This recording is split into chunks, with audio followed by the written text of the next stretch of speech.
दोस्तों, ये मुकेश चंद्राकर याद है आपको? ये पत्रकार थे। इनका शव सेप्टिक टैंक में मिला था। अब इनको देखिए, ये राजीव प्रताप हैं, ये भी पत्रकार हैं और इनका शव बांध किनारे मिला है। दोस्तों, दोनों की गलती बस इतनी थी कि दोनों ने सच बोलने, करप्शन की परतें खोलने की हिम्मत दिखाई थी और सच बोलने की दोस्तों आज इतनी बड़ी सजा मिली है। असल में उत्तराखंड के राजीव प्रताप उत्तरकाशी जिला हॉस्पिटल पर रिपोर्टिंग कर रहे थे। पत्नी का आरोप यह है कि उनको इसके बाद से लगातार धमकियां आ रही थी, रातों में सो नहीं पा रहे थे, दिन रात परेशान रहते थे। अब इनकी लाश मिली है। वाकई सोचने वाली बात यह है कि देवतुल्य धामी के शासन में, देवभूमि उत्तराखंड में कभी कोई भ्रष्टाचार हो सकता है क्या? एक पत्रकार की ऐसी हिम्मत कैसे हुई कि इस तरीके से भ्रष्टाचार का आरोप लगाने लगे और उसकी जांच करने लगे, रिपोर्टिंग करने उतर आए।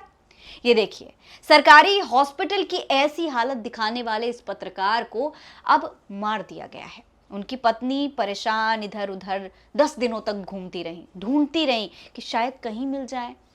अब बेसुध न्याय की मांग कर रही हैं। इंडियन एक्सप्रेस की रिपोर्ट के मुताबिक पुलिस अधीक्षक सरिता डोभाल ने बताया है कि मौत के कारणों की पुष्टि के लिए पोस्टमार्टम रिपोर्ट का इंतजार किया जा रहा है। उन्होंने कहा कि प्रथम दृष्टि ऐसा प्रतीत होता है कि उनकी कार खाई में गिरकर नदी में चली गई। उस समय नदी का जलस्तर बहुत बढ़ा हुआ था।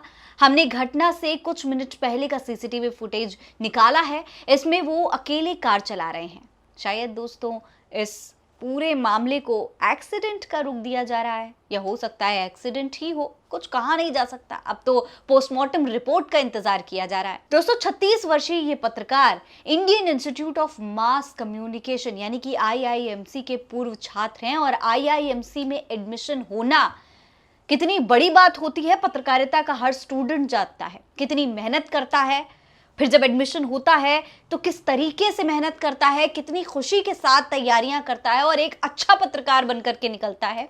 ये वो बहुत अच्छे तरीके से जानते होंगे जिन्होंने IIMC की तैयारी की है, उसके लिए पढ़ाई की है और आखिरकार उसमें एडमिशन भी लिया है। दोस्तों, दिल्ली उत्तराखंड लाइव नाम के एक फेसबुक पेज ये चला रहे थे जो कि स्थानीय मुद्दों पर केंद्रित था। ये यहाँ पर स्थानीय मुद्दे उठाते थे, जनता की बात करते थे, जो समस्याएं हैं उसकी बात करते थे और असलियत दिखाते थे। उनकी पत्नी मुस्कान ने बताया है कि आखिरी बार रात करीब 11 बजे उनकी राजीव से बात हुई थी। वो कह रहे थे कि हॉस्पिटल और स्कूल पर रिपोर्ट डालने के बाद वो बहुत परेशान हैं। कई लोग उन्हें कॉल करके धमकियां दे रहे हैं। उनको कहा जा रहा है कि अगर उन्होंने वीडियो नहीं हटाई तो उन्हें जान से मार दिया जाएगा। रात 11:50 पर मैंने उन्हें मैसेज किया था, लेकिन डिलीवर नहीं हुआ। मुझे पूरा यकीन है कि उनका अपहरण हुआ था। ये केवल सड़क से गिरने की बात नहीं है। उनकी पत्नी ने मीडिया से भी बात करते हुए क्या कहा है, गौर से सुनिए। व्यूअर्स को नमस्कार कहना चाहती हूँ और मेरा नाम मुस्कान है। मैं राजीव प्रताप की वाइफ हूँ।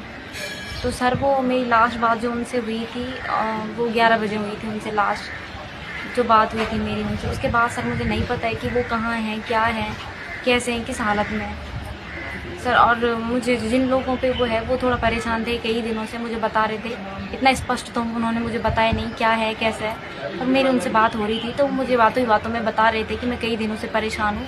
मैंने यहाँ हॉस्पिटल में वीडियो बनाई थी, स्कूल में यहाँ वीडियो बनाई थी।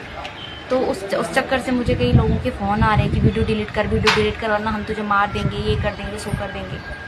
दोस्तों, सिर्फ इतना ही नहीं, परिजनों ने धमकियों की बात मीडिया को बताई है।